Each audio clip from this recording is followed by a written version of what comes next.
PhD Academy, a show created to bridge societal divides in a judgment-free zone using candor and humor. My name is Jay, and today we are joined by Justin Long. He's an advocate against toxic masculinity and an author who uses his platform to discuss the importance of men's emotional health. His book, The Righteous Rage of a 10-Year-Old Boy, delves deep into his traumatic childhood, his struggles with alcohol, and his journey through therapy, particularly EMDR, to overcome his past and build a successful life. Welcome to the show, Justin. How are you doing today? I'm doing great, Jay. Thanks for having me on. It's a pleasure to have you. Where are you at in the world right now, Justin? Where do you hail from? I am just outside of Gainesville, Florida, which is right in the middle of the state. So we're far from the beaches as you can get. I'm very familiar. I grew up in the exact same place, but south in Okeechobee, Florida. So There's about no difference. It's all farms, dairy land, and everything in between, just further south and no beaches. Little hot, little humid. Yep. I'm also in Florida. I'm over Wesley Chapel outside of Tampa. So looks awesome. like we got two Florida people here. Why don't you tell us a little bit about yourself, and we'll kind of go from there. All right. Well, my current self is a very different person than most of the younger versions of myself. But I would hope so. I am living my best life, I think. And that has not always been the case. But I am 48 years old, 49. I don't even know. Somewhere in there. And I love having birthdays because every year of my life is better than the one before it. You know, I'm married to an amazing woman who thinks that I'm a pretty amazing guy. We own a mixed animal veterinary clinic up here outside of Gainesville. I'm just thriving in every way. I have put all the tools to work that I've gained through therapy and recovery from alcoholism and all this stuff. All these things that I've applied to my life, tips I've learned from listening to podcasts with people who are just crushing it at life. Like, I'm trying to put all those elements together and it's working for me. Like let me tell you what's crazy for me. I am confident in who I am. I love myself and I have a fantastic life. And those are all amazing, novel things for me to say because they weren't true until I was at least 40 years old. Isn't it funny how that works as you walk a spiritual path through therapy and self-love, right? Because I feel like it's a journey of reaching back into yourself and finding that inner child and letting them know that they're okay to be who they are and that they were special in their original form. And when we go through those trials and tribulations throughout life and we get to the point where you're at, we get to reopen that toolbox and look in there, and there's a whole first aid kit to help that kid now that's going to give them the chance to be themselves as an adult and affect more change. People like yourself have discovered that it is a toolbox. It's not trauma, right? It is, but it isn't. You have the ability to open it up and utilize small tools from within there to open up new possibilities for yourself and new love for that inner child. So kudos to you for recognizing that and taking that pivotal step to getting to this point. Oh, man, just learning to accept my child self, learning how to love my child self. Learning how to accept and love 25-year-old Justin, like that was probably my biggest hurdle. But once you get there, like, man, that it's an amazing place to be. And that opens up so many tools, just like you're talking about. Like when I'm in a stressful situation, I call it my posse. Like I have 13 different versions of me that we rolled. What is it that Macklemore says, rolling 9 deep in the mezzanine or whatever. Dude, I'm rolling I totally deep. Understand what you're saying there. Because, I mean, as you know, the logo is a set of masks. And I feel like, I grew up in a less than favorable environment as a child as well. And I love to point out that it creates multiple self-defense personalities. Right? Mm-hmm. That it allows you to create images of yourself that are the least prone to attack from whatever the nefarious activity is that's coming your way from whomever it is or whatever it is.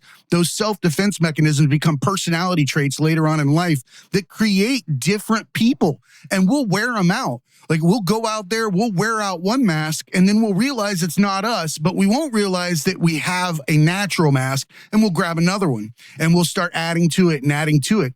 And then if you multiply the fact that you grow up in a traumatic childhood with the fact that you become reliant on alcohol and drugs or anything like that to self-medicate those traumatic events, that you get a new layer of shame. There's nothing worse than layering shame over shame so that you feel guilty for what you've done to protect your inner child, which comes with all of the side effects of alcohol, which is a poison and will make you do things that are not in your character. For sure. Man, you're telling my story. I'm going through the last couple of years in therapy. I've been working on internal family systems and learning, my managers and my firefighters that are all there trying to protect the little victim, 6-year-old Justin in the middle of all that. Right. And the firefighter. I like that. You gave them roles. I've got a number of them. Yeah. It's crazy. I love that. When you understand, these are various personas that I have created to protect myself. And when I'm in a situation that I'm attacking somebody, like, I know who that is. That's a very particular firefighter that I created. And now I'm trying to get to the point where I can recognize that he wants to take the stage before he gets the control sticks in his hand. Like, I'm trying to keep the self in charge of the show and keep everybody else there. They're welcome to participate, but know that the self is running it. Like, that's my current challenge. But I absolutely created all those strings pulled by a child with adult consequences. Yes, to protect very yourself. Much so. It's almost sitting like in a sea of puppets that you have to pull from behind them, not with nobody realizing that it's the child inside, and none of those are actual people. They're really just inauthentic masks to protect yourself. And we have so many, dude. We have like your interview mask. You have your I'm talking to my mom mask. You have your husband and wife mask. You have your child talking to your child mask. You have the mask that nobody sees when you're walking around in the house or in your bathroom naked with music on. Yeah. That, I would argue, is probably the least inauthentic mask when nobody's looking. Right? And it is the most important one because it's the kid. Right. That's the one that you don't let anybody else see. I tell you, the mask that I've identified in me that I find I've used at various points in my life, number one is comedy. Like, when I'm in an uncomfortable situation, especially a high pressure situation, I'm going to cut a joke to try to break the ice and make everything a little bit lighter. But that's me not knowing how to deal with the fact that I'm uncomfortable. I will go to an inappropriate joke every time. And I've been doing that as long as I can remember. I was doing that in 5th grade. And, I was the class clown through all that stuff. You knew what you were doing. You were uncomfortable because you were hypervigilant in an environment that might cause you harm at any given moment. So in order to diffuse that situation, you crack a joke because it brings the tension in the room down that other people may not even notice. Hypervigilant child knows everything in a room as an adult. They know who's twisting the mustache, who's running around trying to, coerce somebody into this. You see it. It's almost like they become cartoon characters, especially the more mindful you become post therapy from that background. They become more and more obvious and almost comical when you see them. You're like, wow, dude, you're really hamming it up right now. Is this real? Well, I'm trying to get the tools where I can interject and say, you know what, I know what you're doing and I appreciate it. This is awkward and uncomfortable, but right now I need to run the show and we need to be serious about what's happening because we don't want to fuck this up, right? I'm getting much better at that, at recognizing when that's happening and able to cut it off at the pass and prevent myself from digging holes. Because being funny isn't the only one that I use. Sexually inappropriate, like unnecessarily aggressive. Like all these different elements that I put into play depending on the situation, that none of them contribute anything positive most of the time, right? Like they just make it worse. That's a great point to bring up. None of it contributes anything positive. And I tried to take this position when I approach things where I have the opportunity to say some stupid shit. Right? And when I say stupid shit, I mean like a retaliation remark or a whatever, or a point out something that nobody was talking about that is annoying me kind of scenario, right? Yeah. Just being a dumbass for dumbass's sake. And then I started to get as I meditated, I started to get to this scenario where I'm like, there's a gap in time between my dumbassery and what I'm paying attention to. And now I go, if I don't, then do I have to think about it tomorrow? No. And that really resonated with me because I was like, if I don't do it today, I'm not ashamed of it later. Because that's a huge thing that happens when you start acting like a fool to cover up that small child. Those are those mini shames that you get everywhere when you snap off at something. But the more that you become self-aware and mindful, the more you get that. I mean, it's a nanosecond, but that nanosecond will save you a whole lot of pain the next day with your wife when she's not looking at you with stink eye for saying some stupid shit about a coffee cup, right? Right. Yeah. Have you seen the TV show Big Mouth? It's an animated series. Yes. Yes. Man, when I watched the first season of that and the shame monster came into play, I was like, holy shit. Like, I know that guy. I've known him all my life. And he ran my life for a big chunk of it. Like, shame is the number one driver in everything that I had going on. And that's horrible. Absolutely horrible. It's an umbrella from the sun. It stops you from realizing your full potential by putting weights over your shoulders that don't need to be there. They're just things that you're taking on and feeling like you have no true purpose, because if I can't justify the shame or get past it, nobody's going to love me no matter what. So why not just sit here and drink to the bottom of this bottle where I don't have to feel despair for this X amount of time? And what people don't realize is that we all look at the alcoholic on the street. The alcoholic on the street is few and far between because most of them don't make it there. And the rest of them is white America hiding behind a suit jacket or a job that nobody realizes or would ever question is the one actually doing it. Yeah, real alcoholics are at work right now. They are, dude. They're all over the place. That flask is in the desk drawer. Corporate America is snorting lines. They're fucking hitting highballs. They're doing anything all the time. And then they go on what? Sabbatical or temporary leave or something. And it's called rehab. Right. Yeah. And it's all just to try to feel better about who I am in this moment, you know? Like, the insanity is that it gets... But here was my loop from probably age, I would say 20 to 32 when I got sober.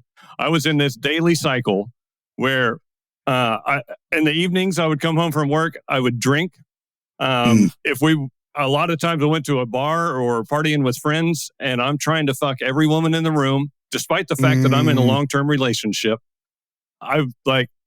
Seeking sexual gratification was my MO, and I couldn't have told you why back then, but I know now I was seeking acceptance, and that's like the ultimate form of acceptance is when a woman's willing to have sex with me, right? Or and dopamine release that comes with it as well. That love dopamine. Yep. And then I would wake up the next morning, even if I didn't actually do anything, but I would feel horrible about everything I did the night before and ashamed that everybody saw me doing that. I would sweat through the workday. Get off work at 3:00 in the afternoon, go home and drink so I could feel better about things, and then start it all right back over again every day. And like, the shame was of 12 hours of my day, you know, like horrid. That's a very tough thing to live in. It's a cloud of despair at any given moment. And it's in the back of your head the entire time you're drinking. Because you know there's a hangover coming your way. There's a shame storm coming your way. So sometimes people will ride it until they fall on their face because they don't want to go to sleep. I was the king of, it's going to be different this time. Like, I told myself that, like, you know, it's going to be different this time. Like, I've got this worked out in my head. I feel good right now. I feel great. And we're going to ride this thing. And it's going to be different. I figured out if I take Alka-Seltzer cold at 10 a.m., then by 3 p.m., I can fucking slug a fifth of whatever. And then I'll go to sleep by 10. If I drink water, then I'm actually going to exercise and it's going to become a great thing. I'm going to manage this. bro. Like, oh yeah, the Alka-Seltzer and the Gatorade right before I go to bed. Like I'm gonna rehydrate myself. I've been drinking for 14 hours, but a half a bottle of Gatorade will really nip that in the bud. Electrolytes. It's got to be electrolytes. And here's what people don't realize: you're a doctor of veterinary medicine, correct? I'm not. No, my wife is. But Your I wife sleep next is, to a but you doctor run all this the clinic, time. right? Okay, so that was actually very sexist of me, right? To assume that you were the doctor and not her. Right. Dude, I'm all about calling myself out. So you did great. At That was any rate, awesome. you're a very intelligent man that works in veterinary medicine. I would assume that you understand most parts of it, and you're able to recognize patterns. You're able to decipher when something is not going correctly. You're articulate, you're educated, you're all these things, but something so simple will repeat easily over and over and over again. Amongst all of that intelligence and all of the right intentions and all those things, we still have that little spot that just spirals. That You know what that stop. is? It's what I feel always trumps what I know. 100% of the time. What I feel is way more important than what I know. That's amazing. That's an amazing insight. It's the thing that dominates the world. That's why intelligent people do stupid shit all the time. It's because we're trying to either make ourselves feel a certain way about something or make someone else feel a certain way about something. And like common sense goes right out the window when we're trying to do that. That is so true. I find myself with meditation and mindfulness that I can recognize now when I become an ostrich. When I stick my head back into the game and I allow myself to interact with people wearing masks with my own masks, it's hard to pull yourself out, but it gets easier the more times that you do it. But I'll find myself with my head in the sand playing their game, not realizing that it's just now. And I'm choosing to play that game for the moment when in reality, you don't take tours of the insane asylum and buy into the stories when you sit at the tables with the people there. Right. Like, why would you do that? That's the same thing as accepting reality from the guy in a straitjacket because we're all playing this game. Right. I never realized that though. I had nobody in my life and all the way up through my 20s until I was in my 30s. I didn't have anybody in my life that ever talked about feelings or putting on a mask or, faking the funk in front of other people. Like I was just comparing my insides to everybody else's outsides. And I thought there was something wrong with me. It's like, I feel fucked up about myself, but everybody else seems to be doing great. Like there's something wrong with me. It never even occurred to me that everybody is just putting on a show. It's like an old Western set. Everything looks one way in the front, but behind it is just some slats, 2x4s, and families laying in piles, crying their eyes out.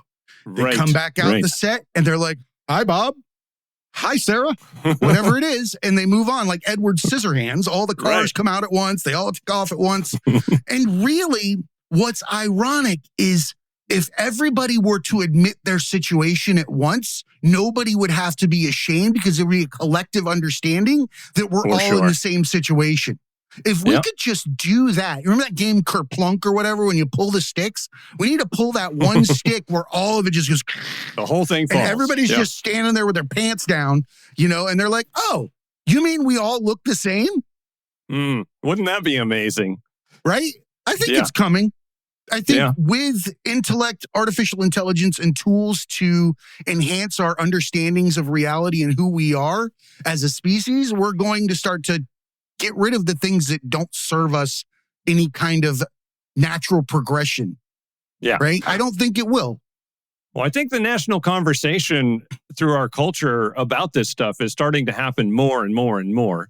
And I think that's one good thing that Gen Z brings to the table is they are much less concerned about what other people think about their feelings and their shortcomings. They're willing to be who they are in a way that no previous generation has ever pulled off.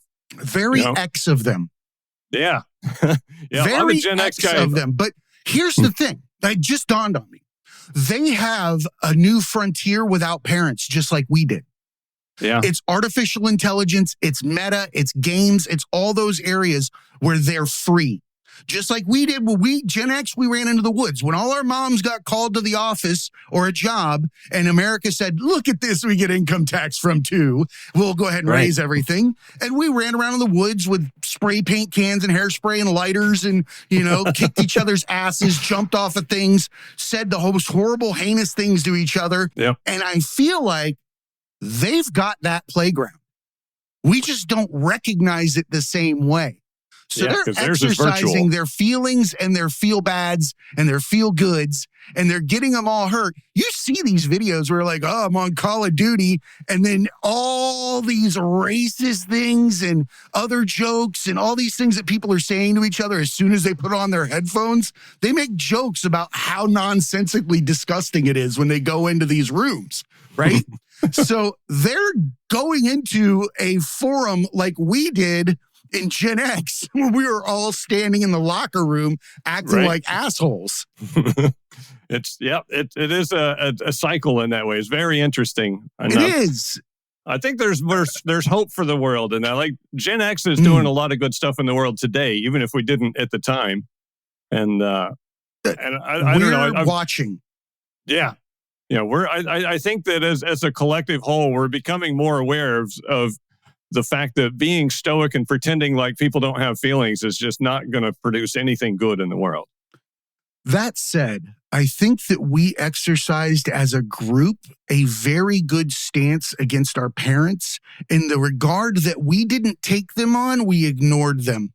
We let the generation below us go ahead and scream at them because we recognize that you can't change people on their way out the door. They can only change themselves. So let them scream, let them yell, my 401k, my house costs $5, yours is $500,000, but you only make $10 an hour. But if you just work harder, or whatever the hell these people are that hate everything, Mr.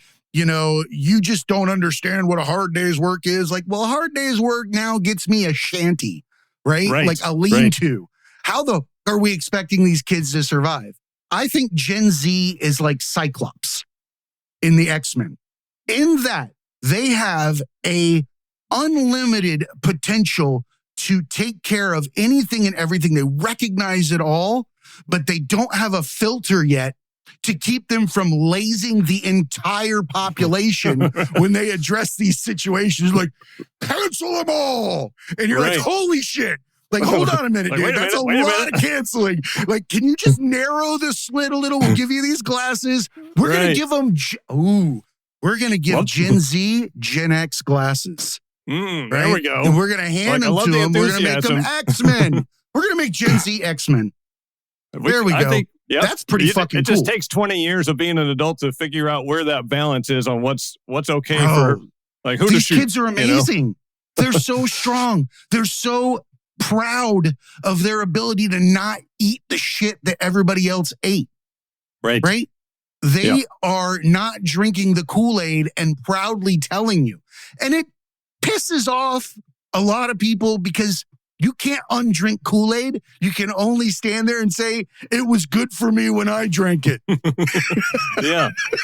That's one advantage I think that I have in my job running the vet clinic is that I interview I do all the hiring for the clinic. And so I interview lots and lots of 20 to 25-year-old girls, and a lot of them are on their way to vet school, and they're trying to work with us for a year or two to get some experience in a vet clinic before they apply to vet school. But the ability to be self-aware and to have compassion for other people, like just the self-awareness alone of so many, not all, but so many of these people at 20 years old. I didn't have that until I was 40. Like, I try to imagine what 20-year-old Justin would be like going through the interview that I put these people through. And like, I wouldn't have made it 5 minutes in. They would have kicked me out the door, right? But like, there is so much capacity, I think, to make the world a better place in young people today. And I don't know, maybe there was in my generation too, and I just wasn't aware of it because I wasn't part of that crowd. I was part of the crowd that had zero self-awareness and was filled with insecurities and just reacting to the world around me. But I don't know, it gives me a lot of hope. It does. And I believe we're a collective consciousness, and that, they're going to understand things in their time, and in their situation, they've been given access to a plethora of knowledge that we had no access to. We're talking Dewey Decimal versus Google. Right. Those are two different scenarios, right? So had we had access to that, we would have probably come to the same understandings and start to realize it's not like we didn't know. We were the smart ass generation. We knew there was something up. It didn't smell right. Right? Like, Dad, why are you going to work every single day like a buffoon and doing it for somebody else and not, taking any opportunity to better yourself or pursue what you love and to be around your family? We're watching all this absenteeism of life. The familial unit is gone. It's broken. We're pissed at other countries, I think, now at this point, because their families are together. And we need to be pissed about the fact that we're not doing it. Right? We got money. They've got love. I would take all the love in the world over any money.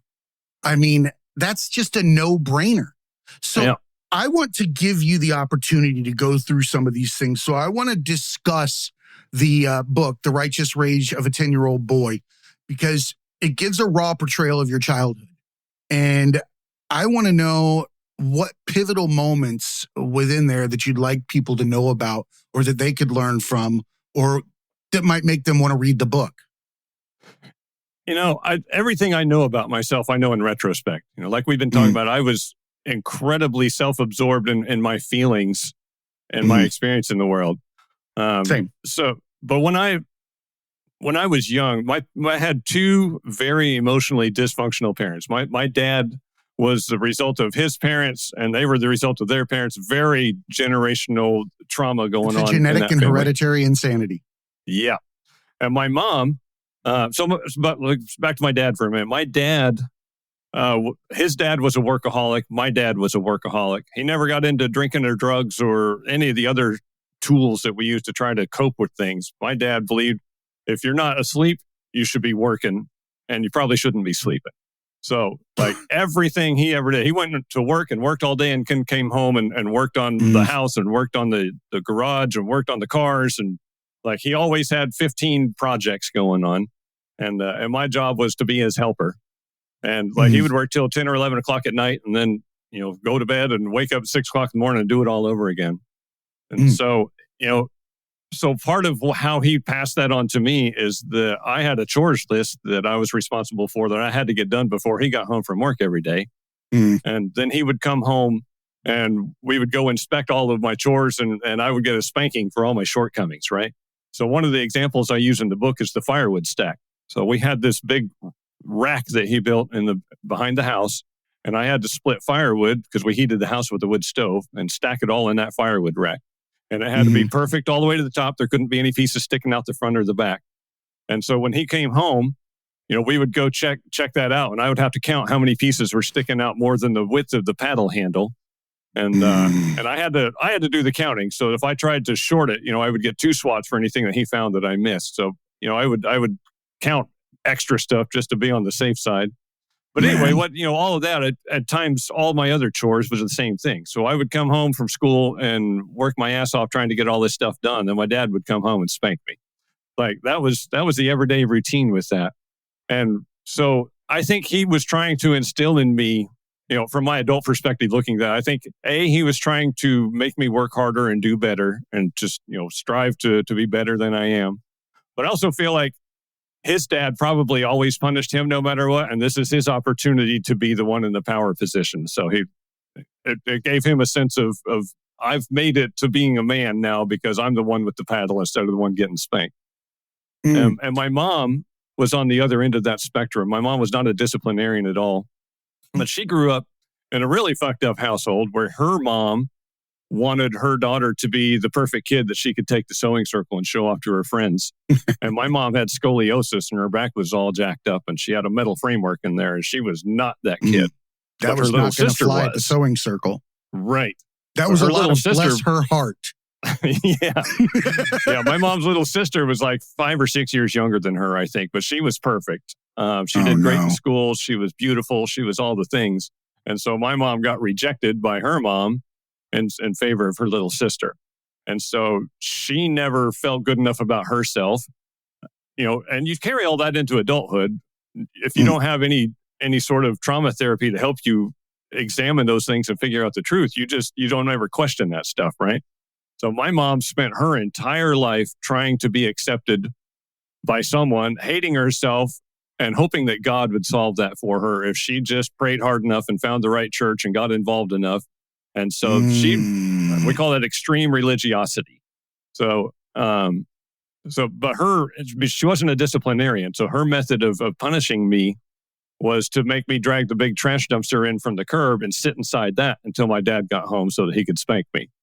And so that's my two primary caregivers. One's beating the crap out of me. So you get Oscar the Grouched by your mom, and then your dad comes home and starts kicking the fucking can too. Right, because I didn't get my chores done because I was sitting in the trash can. Right? Oh my God! I'm sorry, I'm laughing because this is what I laugh at these situations because I grew up in similar shit.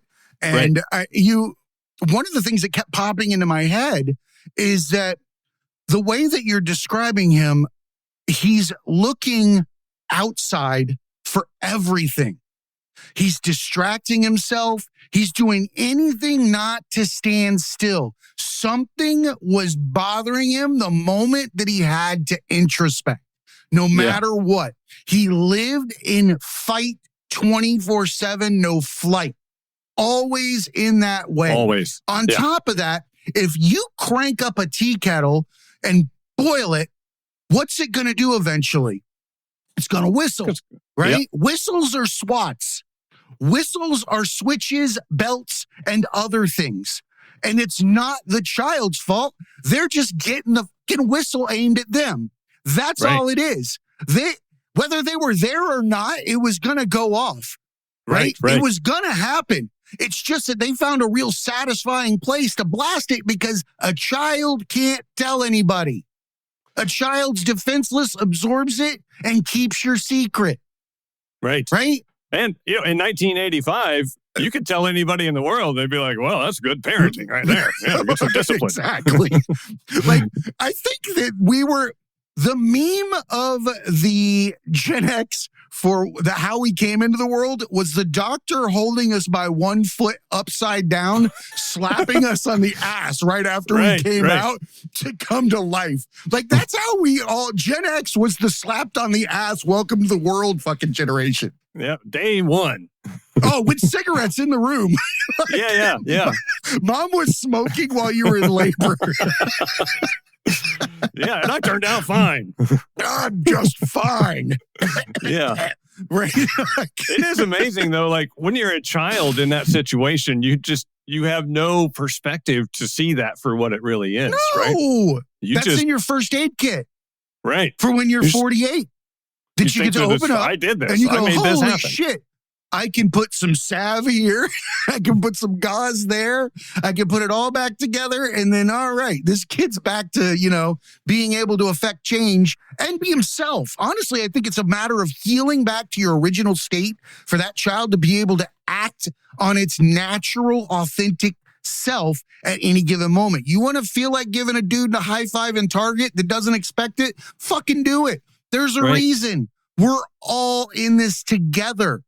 There's no way to move without moving somebody else. You're a puzzle piece. Stop fucking fighting it, right? Be you and you'll fit in with the pieces that are supposed to be by you. You'll be accepted, you'll be loved, and you'll love yourself. Why? Because you're not going to be ashamed of your bent ass edges because you've been ramming yourself into the wrong hole over and over again. That's what I look like. Mine's all taped together. I've got the saddest looking puzzle piece. I even tried to be a corner and cut some sides off. I did some real damage to my puzzle piece. Me too. Because just like that, I was trying to force it in places that didn't belong. And if you're forcing it, you're doing it wrong. Pudding. I wasn't even on the table with the rest of the puzzle. I was fucking flushing it in the toilet. I was waterboarding it. I was doing all sorts of things that shouldn't have happened to my puzzle piece. Yeah, I spent so many times trying to be part of somebody else's puzzle that I don't think that there was even a picture on my puzzle piece anymore. I mimicked so many puzzle pieces. Right. So many. the successful puzzle pieces, the corporate puzzle piece, the soldier puzzle piece, the cop puzzle piece, this guy does whatever. All those puzzle pieces were not me. Right. But they did teach me one thing in retrospect, is that I'm capable of anything. I am unlimited in my capabilities. I can do anything you put in front of me, sans a physical limitation or some kind of, genius limitation. And which then still, I would argue that I'll figure it out eventually. I'll make a way to have it. Right? Yeah. I'll make it happen somehow. Right? So it taught me that. And I only figured that out through therapy and meditation, that those were all things to not be ashamed of, because at first you're ashamed when you look back on those lives because you feel like you were inauthentic to all the people around you. But once you figure out that everybody else is inauthentic, it doesn't matter anyway, right? That's like getting it mad at theater class, right? What the fuck does that matter? Everybody in there is, being Othello or whatever the fuck it is, right? But at the end of the day, it's not you. It's not who you are. I didn't know for many years after that status and being cool, like the day you graduate high school, none of that shit matters anymore. I didn't know that until I was like 30. I was still trying to be the cool guy, trying to be a tough guy, trying to be all these things that I wasn't so that everybody else would like me. So I could be the cool kid in school finally. But that all ended when I graduated high school, and like nobody around me gave a shit about that stuff. And by the time I actually got there, it was way too late. I missed that boat by 20 years. Trying to plug that void that you think you have. Right. I don't understand. Because it's not an actual void. It's something created by ourselves, and then we try to stuff it. We have an imaginary pocket that we're trying to put shit in. It serves no purpose. Well, I couldn't figure, I spent my whole 20s trying to figure out what I could change about myself so that people would stop rejecting me. And what I never realized is nobody was rejecting me except for me. Now, I was the one rejecting myself. Everybody else, I had the same group around me for 10 years. If they were rejecting me, that wouldn't have been the case at all, right? But also, I love when we beg for validation and love from people when we don't validate or love ourselves. Right. Yeah. Nobody's going to like your car if it smells like shit and it's got French fries in the fucking floorboard. You're not going to take it to the car show and get any trophies, right? They're going to say you don't fucking care about your car, right? Don't expect me to look at it if you don't care about it, right? And I feel like when we don't care about ourselves and we put ourselves out there in these situations where we're trying to be accepted, what we're doing is showing them harder and harder that we're unacceptable to such a degree we don't even do it ourselves. Right. Yeah. Oh, I broadcast that to the world. Like, that's how I hated interviews myself work. so publicly. Everybody around me knew that. And now that I understand the behaviors and the signs of that, I see it in people all over the place. And it's like, I don't know how I made it as far in life as I did when I was broadcasting how emotionally dysfunctional I am all day, every day, So I thought this too.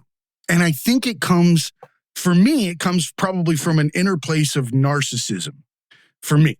In that I believe that anybody gave two shits about me and my inner perspective of myself and how I loved myself and all these things, when 9 times out of 10, all they're caring about is their self, their situation. They're not getting up in the morning and saying, man, Jay, how is he thinking about himself today?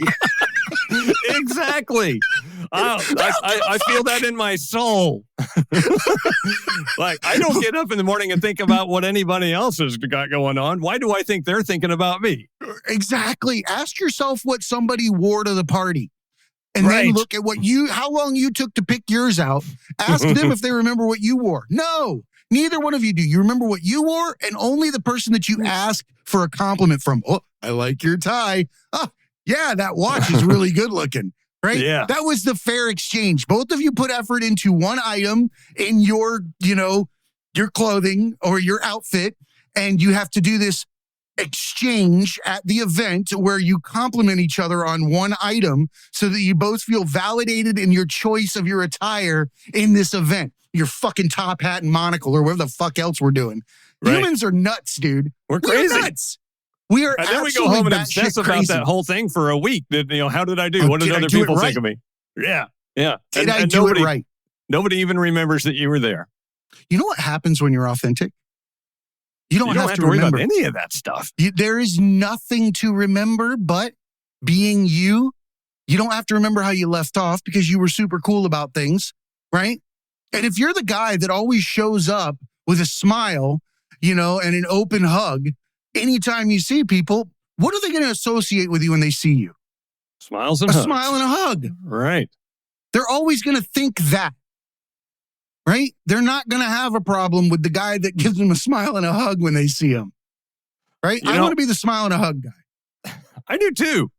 The fascinating thing to me is that when I stop trying to impress people and convince them that I'm someone else, and when I love me and I just work on being the best version of me that I can, like other people are drawn to that and appreciate that. And when I think about the people that I look up to, the people that I look at as a role model, they're always the people who are authentically themselves and don't worry about what other people think. They're not trying to sell anybody on a false identity. And I'm like, all of my heroes are that. Why wouldn't I be that? Why do I feel like I'm not trying to become him? I'm trying to become me. That's because the trick. You don't feel worthy. Right. Don't feel worthy. I don't feel worthy. Most people don't feel worthy of that pedestal that we all were born on. We don't even know that we're standing on it. It's like there's a tablecloth that could be snatched out from under us at any given moment, and it would reveal the fact that we're on a pedestal already. We've just been ignoring it. We're already in that status. We're just sheltering ourselves from our, unlimited capabilities. Right. I mean, so what is it, like 60% of the population are people pleasers to some degree? Like we spend all of our time self-sacrificing, like throwing ourselves on our sword so that someone else can maybe either think better of us or have a slightly less inconvenienced experience because of us, right? Well, I would say now that we have a situation where because we love ourselves so much, we're giving people license to be themselves in our presence, and that would multiply like ripples in a pond over time. I think that's what we're here to do, is not necessarily change anybody under any circumstances. It's to change ourselves, to recognize the glory within ourselves, the unlimited capabilities, all those things, and treasure them and treat them with respect and stand up and be ourselves. Because then at that point, all the people around us are going to see that there's something to be had in being that way. That it gives them license to no longer be a victim. It gives them license to no longer be ashamed. It gives them license to be who they were originally intended to be so that they can help others. But we're not going to get that way by telling people, well, you got to do this, don't do that. No, go out and do it. Do it. Go out Lead and by do example. it. And the person next to you is going to emulate you eventually because you've got a smile on your face every day. Right? And if they don't like your smile, it's because they're not making the effort to smile, and it's easier to dislike yours. It's not about you. It's about them. Zero about you. It's never about me. That's another thing I didn't know for my entire life is that I took everything personal, but it was never, ever about me. Like when people react any kind of way, whether it's positive or negative, that's a reflection of what's going on in their life. So I just happened to be in the same room to witness that. That's all. But 100%. when I learned how to love myself and I feel good about who I am, it changes everything about my life experience too, because I don't feel like a victim when someone else is losing their shit because they've got a lot going on in their life and I happen to be the brunt of that. I know now that that's not personal. That's not about me at all. But because I love myself, I can let that person have their bad day without joining them and making me have a bad day too. Right? Joining them. I don't need to defend myself. I don't need to save the world. I don't need to make anybody feel a different way about anything that's happening. I just need to work on being me and loving me and have the best experience that I can have. And generally, that makes everybody else's experience better too, because I am not throwing my shit around on the walls like the monkey in the cage that I used to be. Well, I mean, much like a pot of boiling water again, if somebody fell into that pot and they were having the throes of their life in there, would you climb in too? For the first 30 years of my life, absolutely. Yeah. We would get in there with them. Let's feel the same.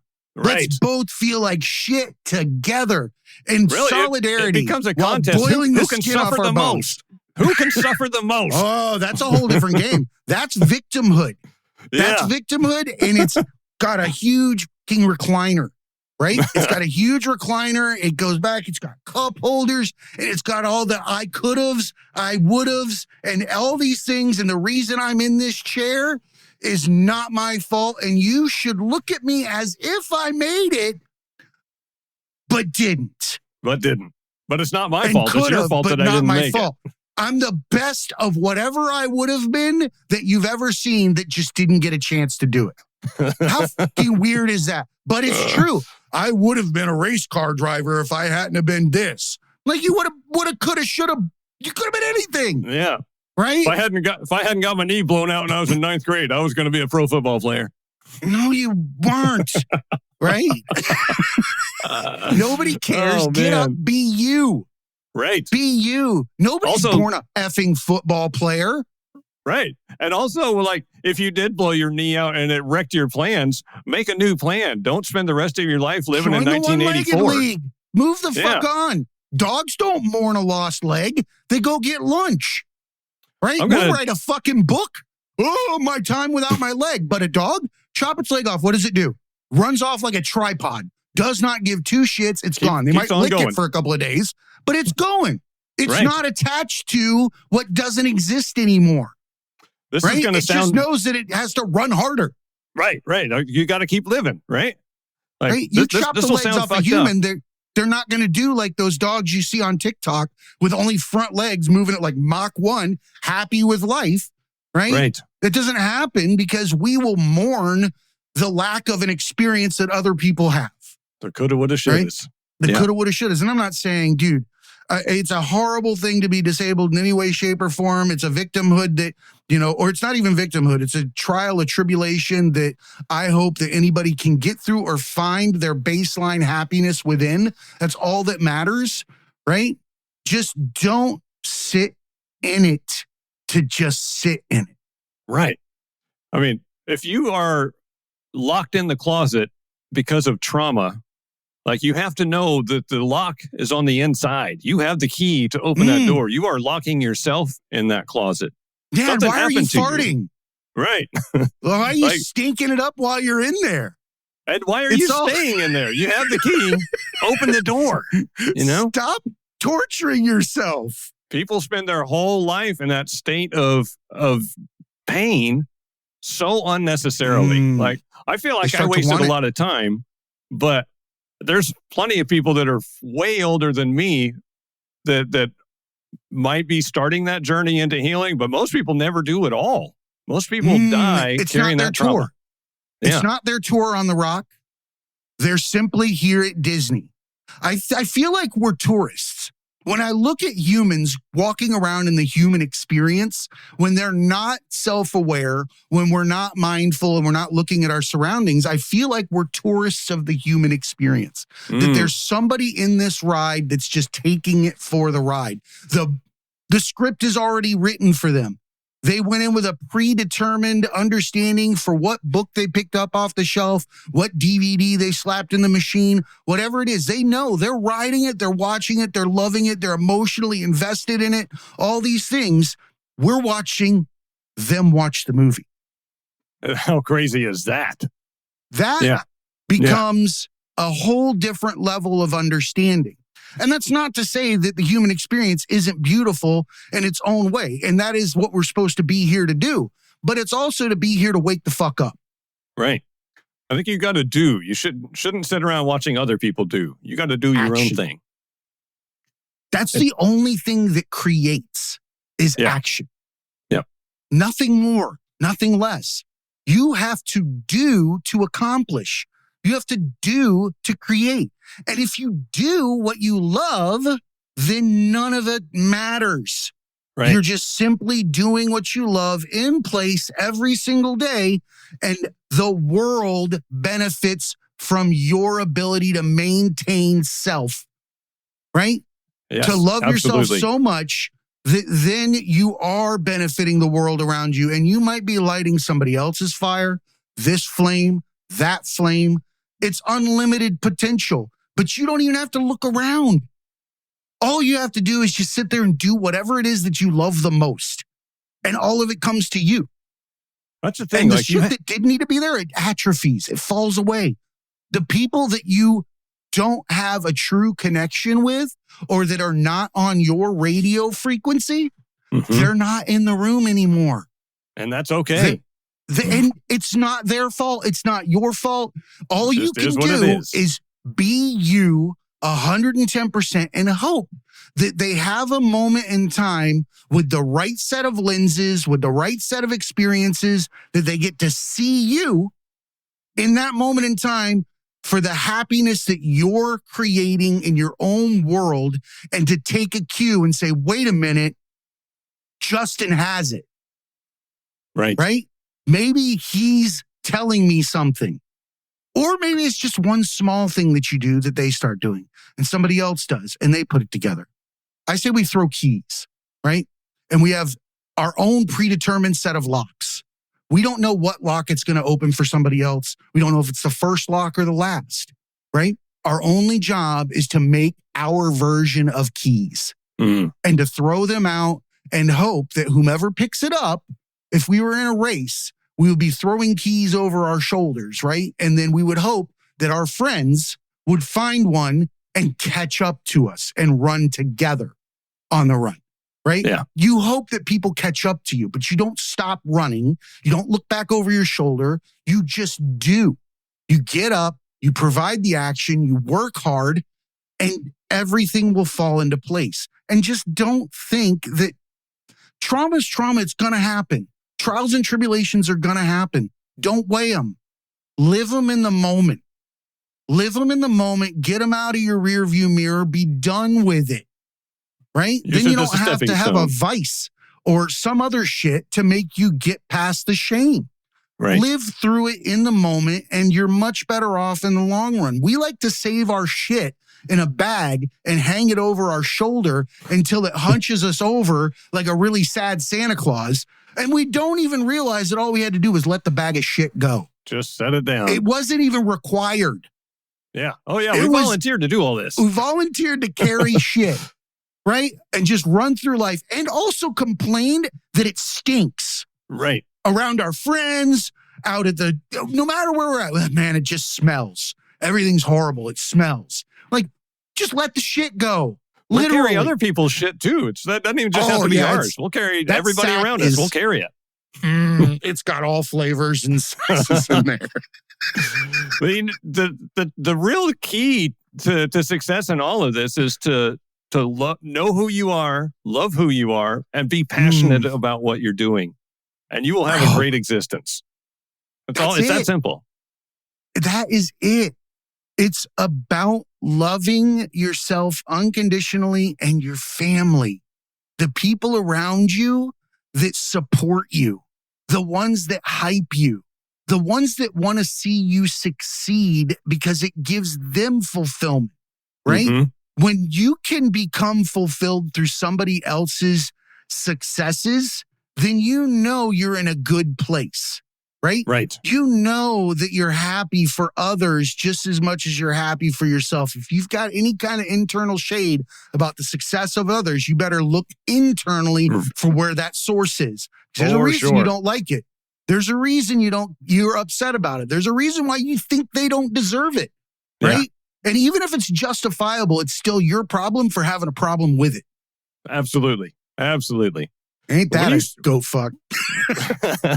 When you have amazing people around you, though, that is such an inspirational environment to be in. And like, why wouldn't you want to contribute to that? Like, be the amazing person in somebody else's circle too. Like, it's just, there's no need for anchors to drag people to the bottom. You know, be a balloon. Don't be an anchor. Oh, yeah, dude. I love that. I love analogies with balloons. I've got mine is way less eloquent, and I'm not going to do it right now because it'll make yours sound like it wasn't as amazing as it was. It's just, I mean, I have some balloon jokes too, but we won't go there. Yeah, right. Well, I mean, there's a side effect of living a life of self-soothing that you end up with a lot of stories and a lot of dark humor. Yes. Like dark humor galore. Like, I have no problem watching any comedy on the planet. It does not offend me. It's art. Right. It's calling out society. Comedy is one of the greatest effects of change, or has the greatest effectiveness of change, in that it does not call out people individually in large groups. It allows people individually to come to conclusions in front of large groups without others knowing what they've done. It's very clever. Yeah. It's a way to out somebody without shaming them publicly. And maybe they open the door next time or whatever it was. Or they go, oh, shit. Like, am I that one? I didn't even know this was a bad thing. Right? It's amazing when and where you can learn that you have an implicit bias. I think sci-fi is the other vehicle for that. Comedy and sci-fi are the two things that really shine the light on humanity. I say this on the show. I think that we're amazing creators, and I think that now we've added comedy to this, but I usually say sci-fi is the least inhibited form of creativity that we've allowed as human beings. We allow people to create pictures in science fiction that are unfathomable, yet always come to fruition. I believe that when we're given license to create to our utmost ability without judgment, because we suspend judgment in the science fiction world, we allow things that we would not allow in our own world. Yet for some reason, we can attain it every time it's on the screen after a certain amount of time. We don't attain other shit. We get that one. We get that one. We get comedy because we don't put reins on them. We let ourselves reach our full potential. And if you allow somebody to be inspired by that pure creativity on that screen, they're going to run with it. They're going to say, I want to make that. Yeah. And they're also capable of anything. Right? There's no limitations. We see it all the time. Fuck, Terrence Howard is kicking math in the nuts right now. That's pretty funny. But we're starting to see foundationally through quantum mechanics, quantum physics, quantum computing, that none of the shit we believe is true is actually true. That we're capable of things that are unlimited. Like a double slit experiment. Our own observation changes the outcome of shit. Like, that's a big deal. We didn't know that before. That means what? It's coming from here. Yeah, absolutely. It's not outside in, it's inside out. And I think you can take that same frame for the mass of humanity and all the way down to your own personal experience in the world. Like, it is all in there. And like, it can be a good thing or it can be a bad thing, but you have control over that, right? You do. And you will observe what you want to observe. Oh, dude, it's the car.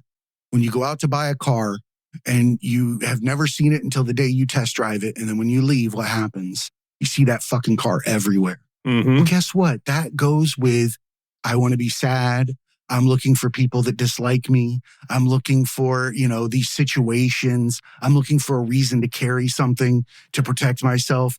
Dude, you're creating situations through intent and thought. And all of the reasons you get them in your lap is all inside you. You're the one pulling strings to you. That's why we marry our abusive mother or our abusive father. Our spouse is almost, especially if you had a fucked up childhood, you will marry someone who was exactly like your abusive parent. People do it every day. Or you'll just marry just because it might give you happiness. And you put so much expectation on your partner when you do that. Oh, 100%. Yeah. Broke my wife's back so many times. Giving her all of my burdens and not realizing what I was doing at the time. My wife is the most amazing human on the planet. She has stood beside me through some of the darkest times of my entire life. She is the reason I'm on this side of the dirt. Without her, there is no Jay, right? And I appreciate her day in and day out. Getting the opportunity to live without having to carry my baggage at the same time. That's got to be a better vacation, right? Right. No fun carrying somebody else's suitcase with yours on a vacation. Right. Your full-time job is to make me feel good about who I am. I've got fucking great analogies today. I'm on fire. I'm kidding. We're making sound bites left and right. That's right. That's what it's all about. John, I feel like we didn't do enough justice to your story in this hour, and I would love to invite you back. Maybe when Gary's here too. Absolutely. We're out of time today, but I think that you bring a wealth of knowledge to the table. I would love to explore a few other areas I love animal medicine and horses and the way that they impact humans, how animals interact with humans. I feel like there's a lot to be learned from those interactions. Also, sure. I want to see, because I feel like the veterinary world, we haven't explored this enough. The veterinary world is in a situation where they're constantly in a sad state for other people's emotions. They're bringing to them the most dire straits with things that they love, their animals, their pets, and they're angry at them if the vet doesn't do it right, or if this doesn't come out the way they want. The only way that they can scream is at a doctor standing there or a vet tech, and they have to eat it and eat it because you can't yell at somebody that lost their dog. And what happens to that? I think that veterinarians have one of the higher suicide rates. Yep, because of the fact. Yeah. Is it number one? It is number one. Yeah. Jesus. I feel like that's a story to be told as well. And I would love to invite your wife on with you, because I think you guys would be a great team to discuss this. For sure. If that's okay. I'd like to say it on the show. I think this is something that we haven't had a chance to grab. Yeah. So what would you like to tell everybody before we wrap up? Let them know where they can find your book, website, all that kind of stuff. And then we'll bring them back in another day. All right. I'd say my parting thoughts would be that if you feel any kind of negative way about yourself, that you have the power to change that. And there are tools and resources and people in this world that can help you through that process. But, pain is inevitable. Suffering is optional. And you can stop suffering today. And if you want to see what that process looks like, my book, The Righteous Rage of a 10-Year-Old Boy, is basically a fly on the wall experience of watching me go through a year of therapy and doing EMDR trauma therapy to overcome all of the negative self-beliefs that I formed about myself based on my childhood traumas. And it's a social proof that if I can do it and change the way that I feel about me, that anybody can do that. And you can find it at jboydlong.com. It's available on Amazon and all the places, but there are links on my website along with a bunch of other cool stuff on there. I absolutely love that. And I would like to wrap up with letting everybody know that your stance on toxic masculinity and what it causes in society right now and families and men, I think was well discussed in this conversation today, in that vulnerability and showing there is strength in vulnerability. Absolutely. And that men and toxic masculinity could benefit from those opportunities to be vulnerable and show each other that we are in those old Western sets, and that it is okay to be human, that we don't have to hold up that man mask. We don't have to impose ourselves upon people for the simple fact that we'll be looked down upon for not, and being that kind of person or being a man, whatever it is. Right.